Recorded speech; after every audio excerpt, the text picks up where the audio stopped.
Vamos ter sessão dupla nessa noite. Então, quantos vão ficar comigo até o final? Aleluia, que você é perseverante. Pega a sua Bíblia, nós vamos ler em João capítulo 3. João 3. Aleluia. João 3, verso 14 e 15.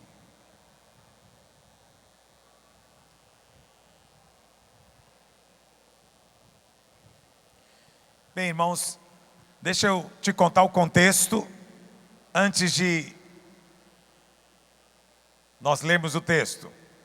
A Bíblia fala que o Senhor Jesus, um dia, recebeu a visita de um mestre da lei chamado Nicodemos. E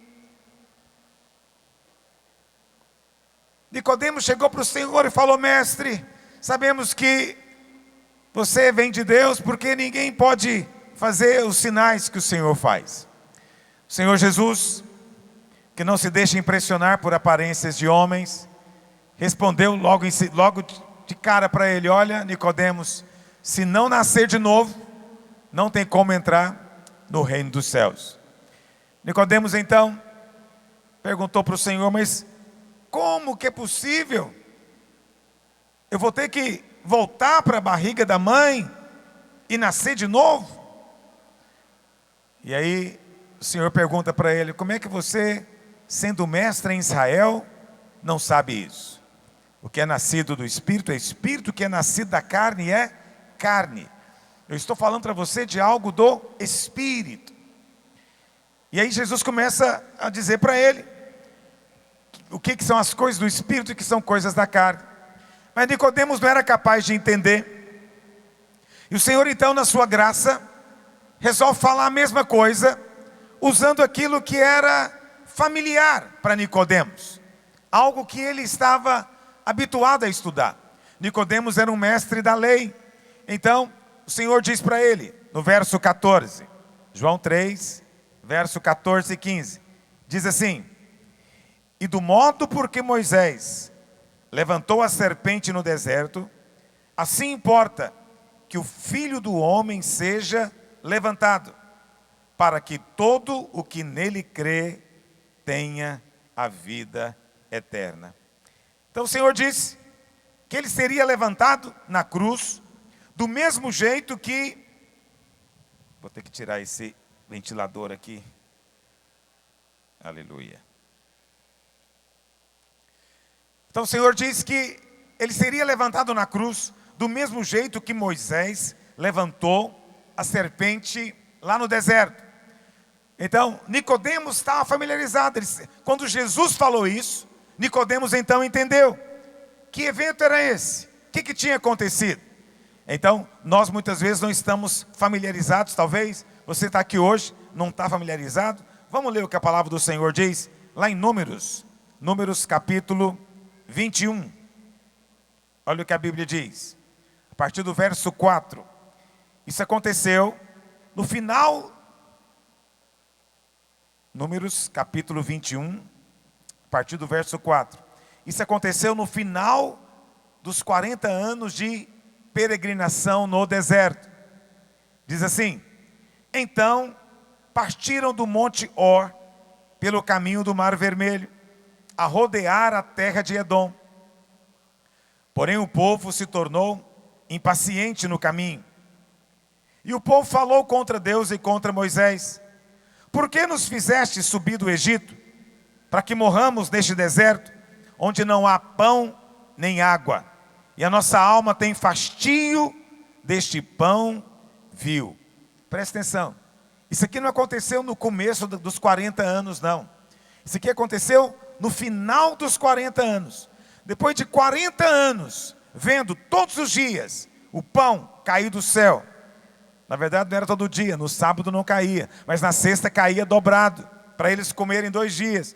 40 anos, todos os dias, Deus suprindo a necessidade deles. E ainda no final desse tempo, eles ainda tinham problema. E eles disseram que o maná era um pão vil. era um pão sem valor, era algo desprezível. Verso 6. Então, o Senhor mandou entre o povo serpentes abrasadoras. É importante dizer que no hebraico existem tempos verbais que não tem em português. Então em português você tem um tempo, por exemplo, presente do indicativo, né? Então em hebraico tem um tempo chamado permissivo. Ou seja, esse verbo aqui, mandar, no hebraico, está no tempo permissivo. Significa que Deus, na verdade, não manda as serpentes, mas Deus permite que as serpentes venham. Na verdade, as serpentes estavam lá todo o tempo, mas elas não tinham poder de atingir o povo. Elas não tinham poder de picar o povo. Mas agora com a postura deles de ingratidão, aí abriu-se um espaço, abriu-se uma porta. A bênção foi removida, a proteção foi removida. Então as serpentes agora podiam entrar livremente. Serpentes abrasadoras, verso 6, que mordiam o povo, e morreram muitos do povo de Israel. Veio o povo a Moisés e disse: havemos pecado, porque temos falado contra o Senhor e contra ti. Ora ao Senhor que tire de nós as serpentes. Então Moisés orou pelo povo. Disse o Senhor a Moisés: faze uma serpente abrasadora, põe-na sobre uma haste, e será que todo aquele mordido que a mirar viverá. Fez Moisés uma serpente de bronze e a pôs sobre uma haste. Sendo alguém mordido por alguma serpente, se olhava para a de bronze, sarava. Primeira coisa que o Senhor diz aqui nesse texto, e eu quero compartilhar com você alguns princípios aqui nesse texto, nessa noite, para que a sua fé seja levantada e você vá embora para sua casa hoje com seus olhos abertos a contemplar do Senhor. Quantos dizem amém? A Bíblia fala então que apareceram cobras no meio do povo. Antes de eu falar as razões, eu quero falar logo o milagre de como as coisas acontecem. A maneira do homem é sempre arrumar um método para remover o problema. A maneira do homem é sempre focar a sua atenção no problema, para quem sabe então resolvê-lo. Essa é a maneira do homem, não é a maneira de Deus. Deus não olha para o problema, Deus quer que você olhe para Cristo.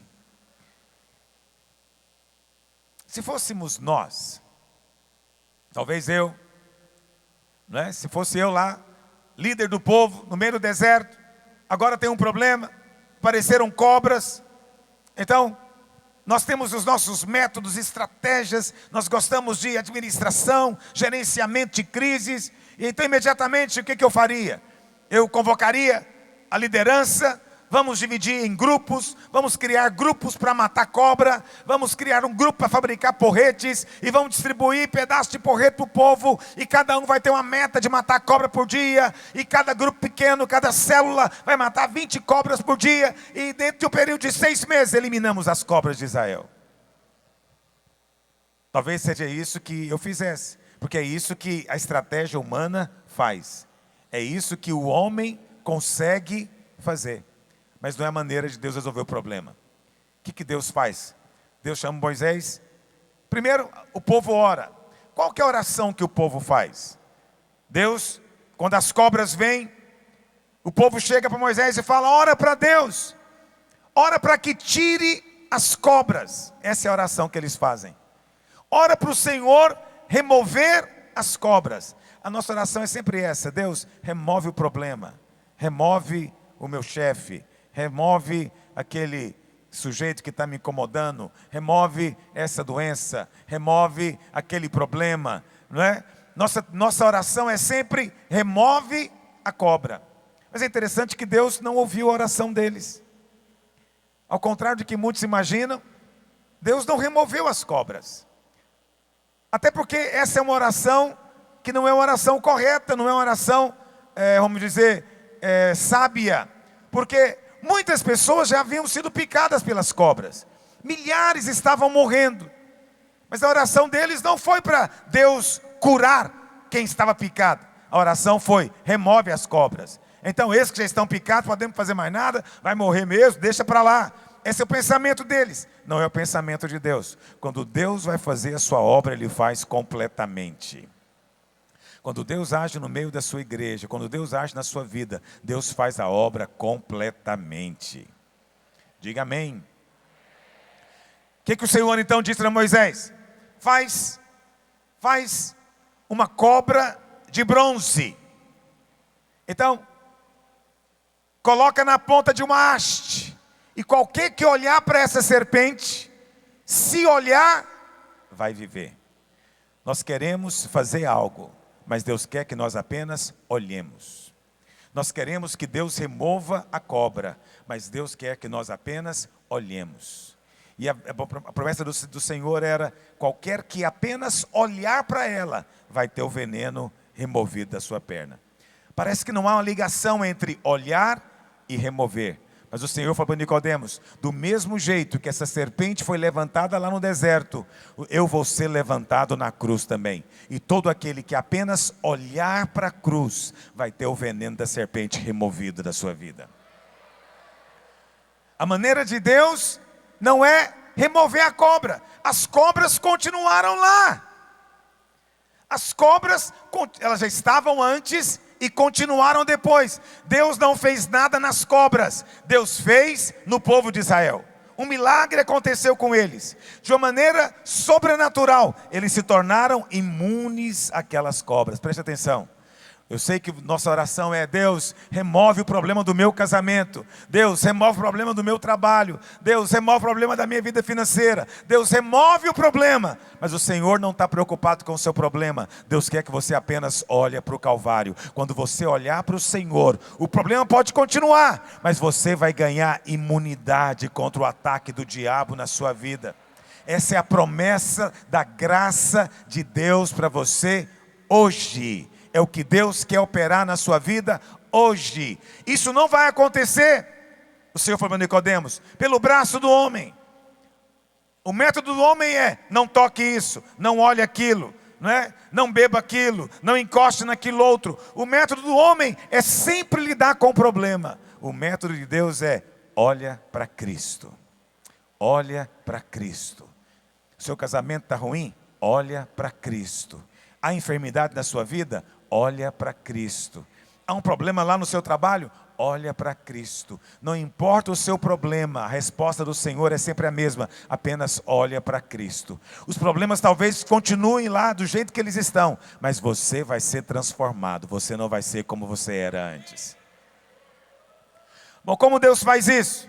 Primeiro, o Senhor disse o que para Moisés? Pega uma cobra de bronze. Então o Senhor mandou que Moisés fizesse uma réplica da cobra. E essa réplica deveria ser de bronze. Na Bíblia, os metais têm significado. Então o ouro aponta para a glória de Deus, para a justificação, a justiça de Cristo. A prata aponta para a redenção. Mas o bronze sempre aponta para o juízo de Deus, o julgamento de Deus. Quando o Senhor manda que Moisés faça aquela cobra, mas faça ela de bronze, o que o Senhor está dizendo? A cobra é o diabo e o bronze é o julgamento de Deus. O julgamento de Deus vem sobre o diabo, mas não vem sobre você. Vai vir sobre o inimigo, mas não virá sobre você. Quando o Senhor Jesus disse: porque importa que o Filho do Homem seja levantado do mesmo jeito, significa que o Senhor se fez semelhante. 2 Coríntios 5:21. Os irmãos devem saber de cor já, de tanto que nós mencionamos. Aquele que não conheceu, quem sabe de cor? Aquele que não conheceu o pecado, Deus o fez pecado para que nele fôssemos feitos justiça de Deus. O Senhor Jesus nunca pecou, mas ele foi feito semelhante à serpente. Foi feito semelhante ao pecado. E na cruz do Calvário houve a troca. Ele, como nosso representante, tomou o nosso lugar, para que hoje nós possamos tomar o lugar dele. Ele se fez tudo que nós éramos, para que nós sejamos tudo que ele é hoje. Tudo que diz respeito a Ele hoje, diz respeito a você. Porque todo julgamento que deveria vir pelo nosso pecado, toda condenação que deveria vir pelo nosso pecado, Ele suportou na cruz. E a justiça que era dele, você recebeu como um dom hoje. A sua justiça hoje não é resultado da sua obediência. A sua justiça hoje não é resultado das suas boas obras, obras da lei. Não, a Bíblia fala que nós recebemos o dom da justiça. Você recebeu o dom da justiça. A justiça, na verdade, é de Cristo. Mas porque você apenas olhou para Ele, você agora está recebendo aquilo que pertence a Ele. E tal qual Ele é, nós somos neste mundo. Se Ele é aceito, você é aceito. Se Ele é amado, você é amado. Se Ele é feito filho, você é feito filho também. Porque você foi colocado dentro dEle, identificado com Ele. Quantos dizem amém sobre isso? Aleluia! É isso que o Senhor diz. Segunda coisa, por que aconteceu todo esse problema da maldição? Por que as cobras vieram? Então alguém me perguntou esses dias: pastor, eu aprendi durante muito tempo que a gente pode abrir brecha para o diabo. E eu tenho ouvido você, e a impressão que eu tenho, pelo que você está ensinando, é que não existe mais essa coisa de brecha para o diabo. Eu falei: olha, você não deveria ficar preocupado com o diabo, você deveria estar olhando para a cruz o tempo inteiro. Não olhe para a cobra, olhe para Cristo. Cristo é a serpente de bronze que foi levantada. Mas eu preciso dizer algo para você. Existe sim brecha para o diabo. Pastor, não fala isso, então existe. Eu quero dizer para você também aqui hoje. É uma continuação da primeira palavra, estou apenas concluindo. A única brecha que você pode abrir para o diabo hoje é sair da posição da graça e querer andar confiado na sua justiça própria.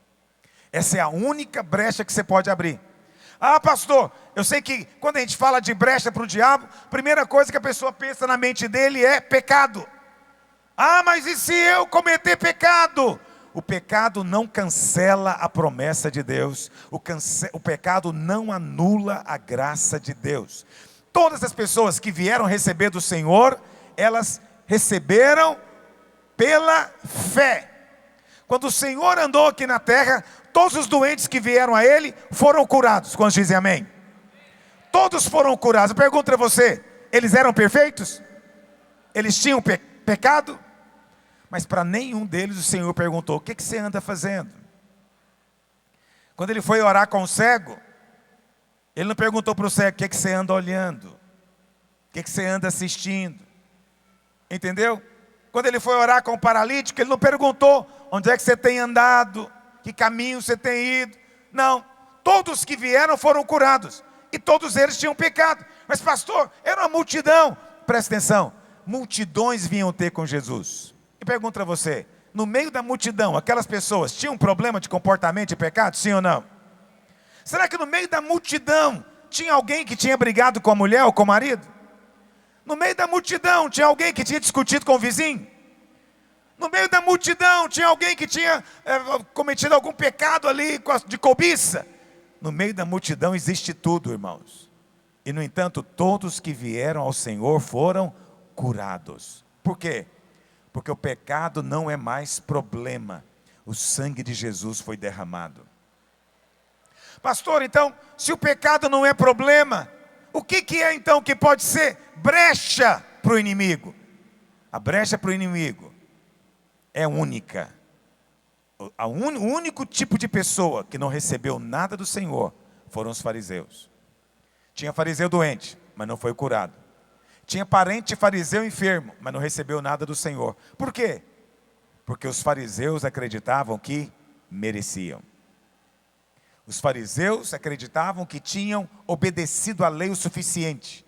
Portanto, eles eram dignos de receber qualquer coisa de Deus. Foram os únicos que não receberam nada.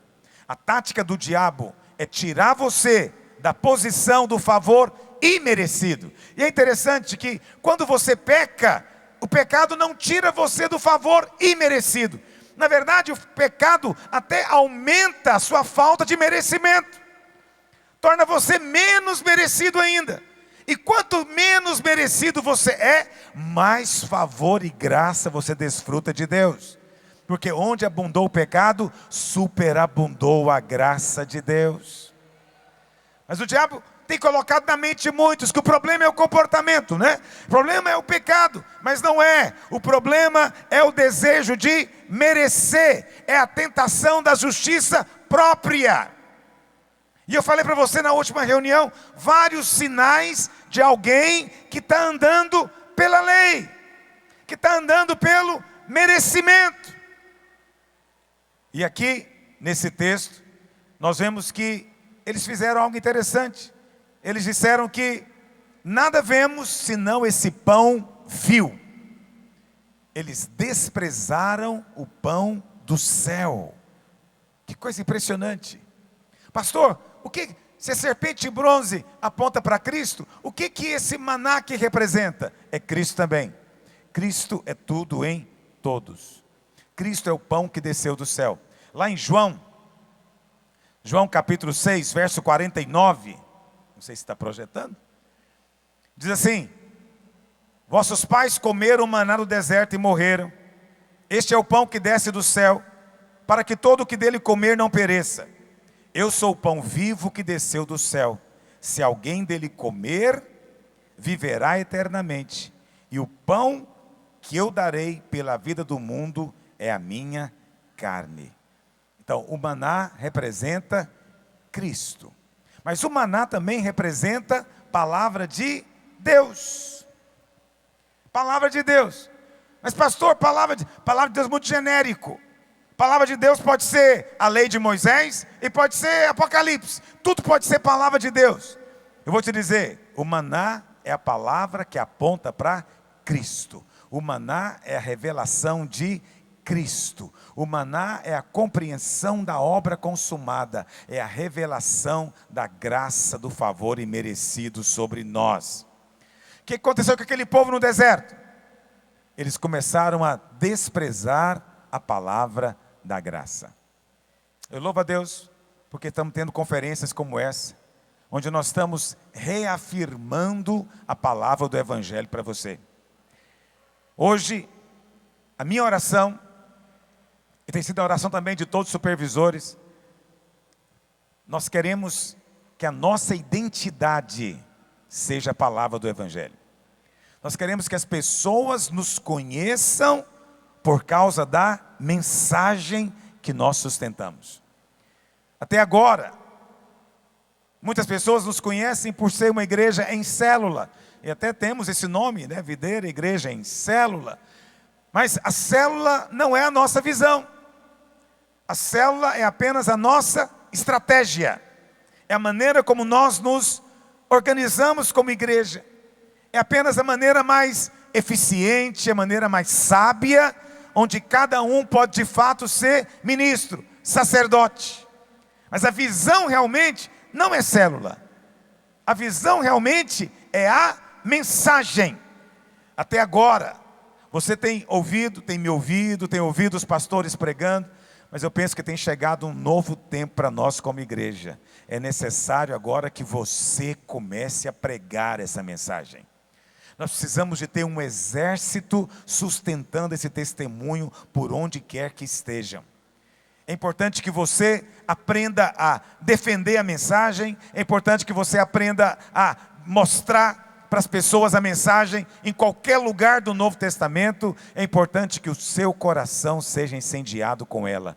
Há um mover na terra, o mover atual de Deus. Eu vou dizer para você, o mover atual de Deus é a mensagem do Evangelho da graça. Quantos querem ser parte do mover de Deus nesses dias? Mas é preciso valorizar o maná do céu. A Bíblia fala que eles desprezaram a palavra de Cristo, desprezaram o pão dos céus. E é tão interessante, porque no Salmo 78, verso 25, a palavra de Deus diz que eles comiam o pão dos anjos. Salmo 78, 25 diz: comeu cada qual o pão dos anjos, enviou-lhes ele comida a fartar. Essa palavra anjo aqui no original é abir. E essa palavra Abir, quase sempre é traduzida no Velho Testamento como sendo valente, poderoso, campeão. Então poderíamos traduzir também esse versículo dizendo: eles comeram o pão dos valentes, o pão dos fortes, o pão dos campeões. Presta atenção, a palavra do Evangelho que tem sido compartilhada com você é o pão dos campeões, é o pão dos valentes, é o pão dos vencedores, é a comida que vai habilitar você a manifestar reino de Deus. É chegado um tempo novo sobre nós, irmãos. É chegado um tempo novo de milagres. É chegado um tempo novo de sinais. É chegado um tempo novo de crescimento. Deus está nos preparando para algo maior e explosivo que já está sendo fomentado entre nós.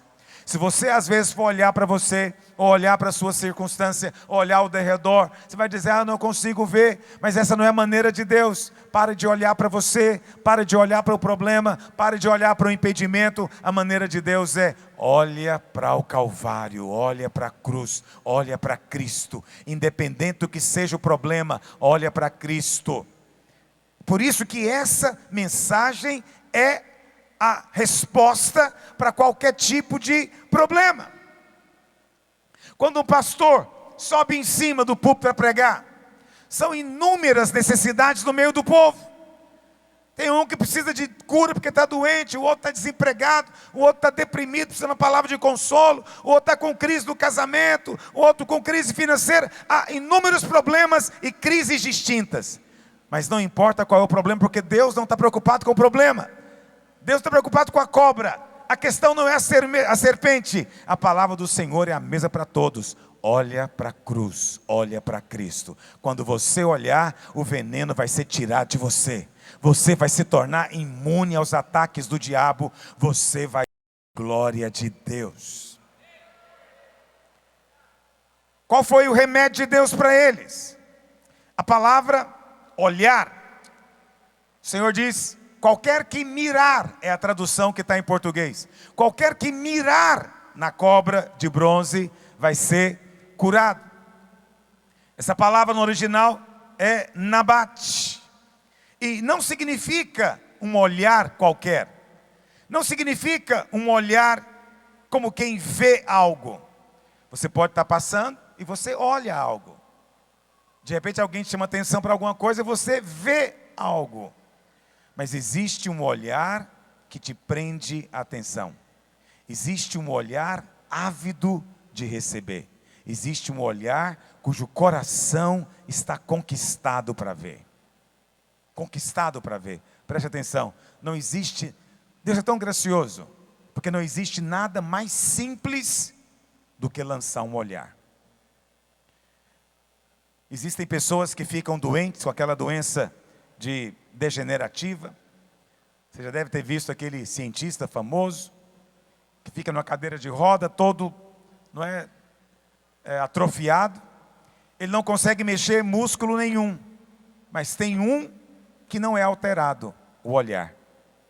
O olhar é aquilo que o ser humano faz que envolve menos energia. O Senhor não diz que você tem que fazer algo. O Senhor não diz que você tem que operar de maneira extraordinária algo. O Senhor diz que você tem apenas que olhar. Mas que seja um olhar desejoso de receber. Um olhar que contempla.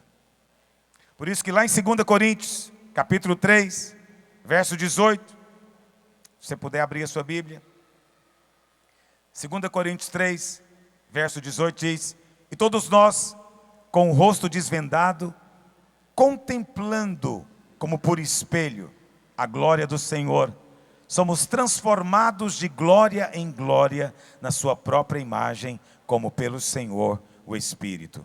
O Evangelho não é uma questão de você fazer. O Evangelho não é uma questão de alguém fazer em você. Muitos de nós colocamos expectativas em homens. Muitas vezes temos colocado expectativas em estratégias e métodos humanos, seja de discipulado, seja do que for.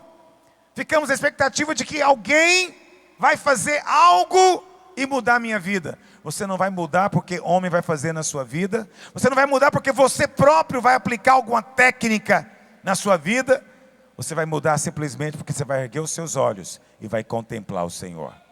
E quando os seus olhos contemplarem, você será transformado de glória em glória.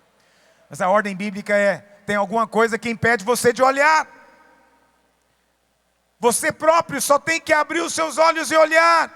Mas Paulo diz, infelizmente, ainda existe um problema. Muitos de nós ainda temos um véu na frente. Por isso que o versículo começa de que maneira? Todos nós com o rosto sem véu, desvendado. Pastor, mas que é isso? Que é esse véu? Mais uma vez nós voltamos aqui para a tal da brecha do maligno. Mais uma vez voltamos à questão de lei e graça. Na Bíblia, o véu simboliza a lei. A Bíblia fala que havia um véu colocado na cabeça de Moisés, na face de Moisés. Existe um véu colocado no coração daqueles que leem a lei, que só é tirado quando se convertem. O véu representa a lei. Quando você tenta contemplar a Cristo, mas ao mesmo tempo você tenta merecer algo, você está ainda com o rosto vendado, você não vai conseguir enxergar. Muitos de nós ainda estamos misturados. A nossa doutrina está misturada ainda, merecimento e graça, obra humana, obra de Deus. Ainda somos daqueles que acreditam na graça e que pregamos que a salvação é pela graça, mas no dia a dia acreditamos que a santificação é pelo esforço, a transformação é pelo esforço, que precisamos de nos empenhar e precisamos ter a ajuda de outros para nos transformar. Isso é mistura, isso é o olhar desvendado. Hoje o meu encargo, ao vir aqui compartilhar com você, vamos sair de toda a mistura da lei. Vamos sair de tudo aquilo que procede do merecimento, da barganha com Deus, da troca divina. Vamos deixar Deus fazer a obra exclusivamente por fé, sem esforço seu, sem esforço de homem nenhum. Você próprio não se vê sendo transformado, porque você não olha para você. Todos nós com o rosto desvendado contemplamos o Senhor. Mas quando você tem o rosto vendado, você só consegue olhar para você mesmo. Quem tem venda nos olhos, infelizmente não consegue olhar para fora. Ele fica voltado para o que ele está vendo nele. Quantos irmãos estão ainda olhando para si? Vem para o culto, ainda fica se avaliando se ele tem condição de adorar a Deus, se ele está qualificado para receber de Deus, ainda está tentando achar algum merecimento em si, tentando achar algo de bom em si. Tira o véu dos seus olhos hoje em nome do Senhor Jesus.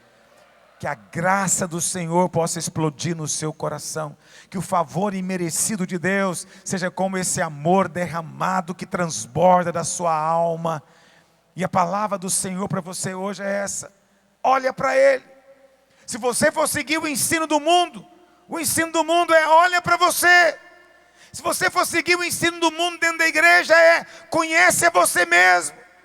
Deve ter alguma coisa no seu passado. Deve ter alguma coisa que você fez, que você precisa saber, preciso investigar. Essa é a estratégia do homem. É ele de alguma maneira querendo fazer. Do Senhor olha, ergue os olhos. Quando você olhar para a cruz, quando você olhar para o Senhor, todo o veneno do diabo será removido ao seu derredor. A transformação vai acontecer em você, porque não é fruto do seu esforço, não é fruto da sua obra, não é você que vai fazer. Presta atenção, esse é o verdadeiro evangelho, é obra exclusiva de Deus.